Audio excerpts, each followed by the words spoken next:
on me. Diddy steps down as chairman of Revolt TV. Make some noise. Are we surprised? No. So he releases a statement and he states the following. Sean Combs has stepped down from his position as chairman of Revolt TV. While Mr. Combs has previously had no operational or day-to-day role in the business, this decision helps ensure that Revolt remains steadfastly focused on our mission to create meaningful content for the culture and amplify the voices of all Black people throughout this country and the African diaspora. Furthermore, our focus has always been one that reflects our commitment to the collective journey of Revolt, one that is not driven by any individual, but by the shared efforts and value of our entire team on behalf of advancing and elevating, championing our culture, and that continues. Given the heat that's been surrounding Diddy and everything, I'm a little late to the party, but I got y'all. Are we surprised? No, it's to save face and to save the company. At the end of the day, I feel as though Revolt, there's a lot of hands in Revolt. There's a lot of people's salaries and lives. This is a lot of people's bread and butter. So I feel as though to take the heat off of the company, stepping down was the most smart thing to do ethically. Cassie filed a civil suit against Diddy. This suit included a 35-page long, oh my gosh, it was very, very painful to read, but she just kind of detailed and ironed out all the things that happened in their relationship, all the alleged abuse and just things that she's gone through. And it was very graphic, and it even had a trigger warning in the beginning. And that just lets you know how bad it was.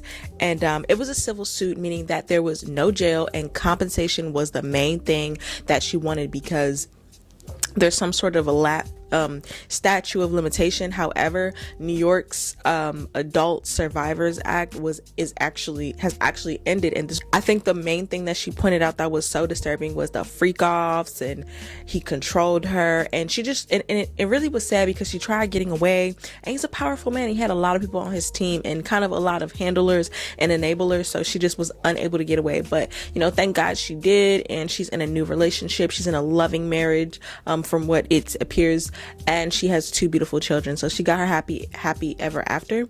So 2 days after she filed this civil suit, he settled. Both of their representatives stated that they had settled this amicably and they came to agreement and all was well.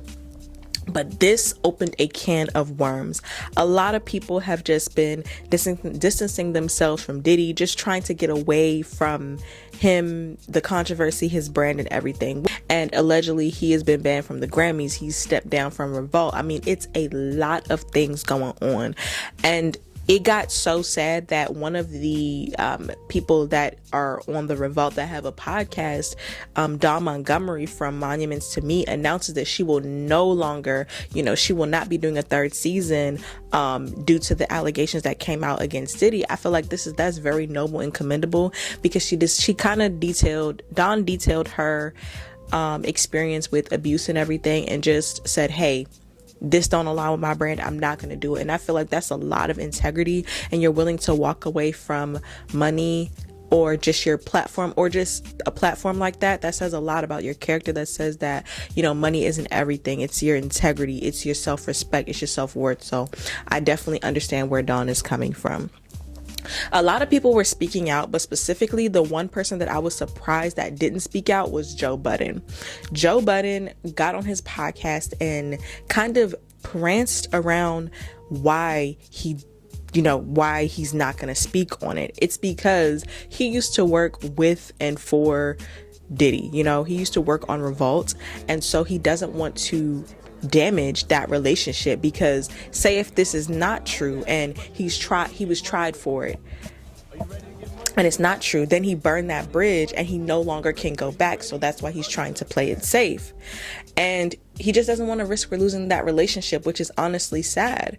And Another thing is that Joe Budden has a troubled past when it comes to dating women, violence and everything. And he's done a good job at rebranding himself and removing himself away from that persona. He is strictly not into his personal life anymore. He is strictly just about music and commentary, which I do get it and I do respect. But at the same time, no business relationship should be worth your ethics and morals. In his statement, he basically said on the pod that, you know, if he speaks, he knows that his words are going to be twisted and it's going to be on a big headline. But truthfully, you know it's going to ruin your relationship with Puff. You'll no longer have access to that Black Hollywood music exec upper echelon. And it's just like, why do you even want to be associated or affiliated with that anyways? You know, there's other people in the music industry, and I feel as though Joe Budden has carved a huge lane for himself and he has rebranded immensely. He doesn't necessarily need a Diddy. Like, he has a strong following with YouTube, with the streaming platforms, with Patreon. Come on. It kind of like is a bit puzzling on why he wouldn't want, you know, to speak out on it. Like, and then he's wondering, like, everyone wants to hear my opinion.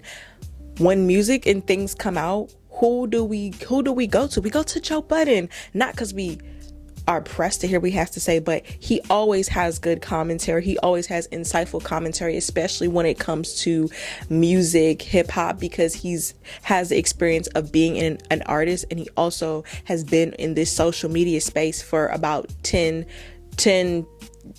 15 years. So, you know, he's vetted, he's an OG in it. So, you know, much respect to him. But I find it funny that he can talk about Megan Thee Stallion, Party, and Tory Lanez and call out Tory Lanez, or just speak on other things. But when it comes to this, you know, the reason why he can speak out on the Tory Lanez is because he isn't losing anything.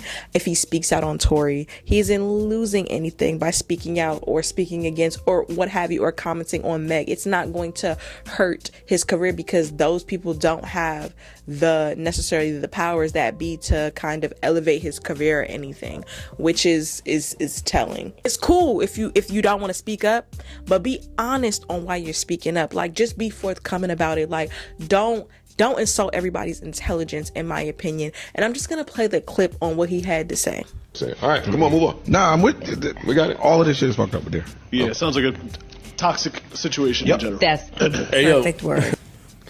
Ish and I was discussing that people have been calling our phones that don't watch podcasts. I don't think niggas even watch podcasts. Niggas blowing my phone up. Yo, y'all niggas better keep it real on Diddy. Don't let Joe be skating by. Yeah. I'm like, yo, at least they let y'all. Niggas are telling me, yo, what Joe gonna say? I said, nigga, ask Joe.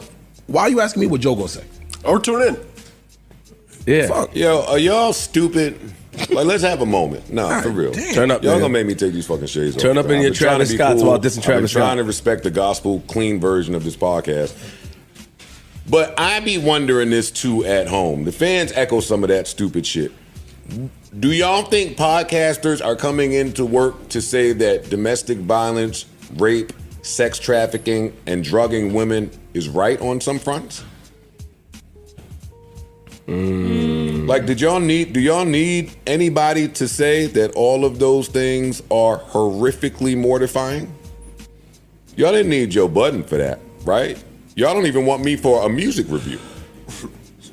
So I know that I'm not now the right The harbinger of truth. Nah, as much praise as I give Hove and a Puff and a Dame and just for all of the praise, right? Again, back to podcasters keeping some of their thoughts private and just like not having to share everything. I don't feel like I need to come in here and have word vomit about my discernment when it comes to some of the evil shit that goes on in the industry. Budden, who caused some backlash a couple weeks ago for refusing to go in on Diddy how he would with other people, has finally seen enough and is telling Diddy, bro, it's time to lay low. You've been doing way too much now, buddy. Here's what Joe said about the situation. Puff stepped down, right? He did. Yes. He did. That happened while we were recording. Step down from Refold. Unsurprising. yeah, I'm not surprised. Part of course. This move was as expected. And he need to go sit down. He need to go sit down. Mm-hmm. Like, it's time. Go chill out. It's time. Yeah. Like, you've done a lot. And you're rich. You This go is what chill out happens when you stay at the party too long. This is what happens when you stay at the party too long. Good point. Like, people kept questioning my role in some of them parties and the Puff. The Puff throw a hell of a party, right? But the truth of the matter is, when he get into that other bag, that's not my bag, right? So when it's a whole bunch of young girls around, that ain't the party for me. When there's a whole bunch of other shit going on, that's just not the party. Sometimes it's just time. Sometimes it's time. The young people is good to have them around. But gearing back to just more so the music industry and the music business, people have to understand that music business is just politics. It's your reputation. It's about who you know. It's about, maintaining and growing relationships. So I'm not surprised that he didn't say anything. Like, in legal terms, we don't have actual proof that Diddy did any of these things. But if you're speaking from a public opinion, the court of public opinion, I mean, come on. And then Jaguar Wright came out like years ago. Gina Hugh alleged some abuse. And then just so many people have said a lot of things. Like, everybody can't be lying. My question is, would you speak out on someone in your industry, whether you're in tech, whether you're in government, or what have you, if they had allegations against them? A huge lane for himself, and he has rebranded immensely. He doesn't necessarily need a Diddy. Like,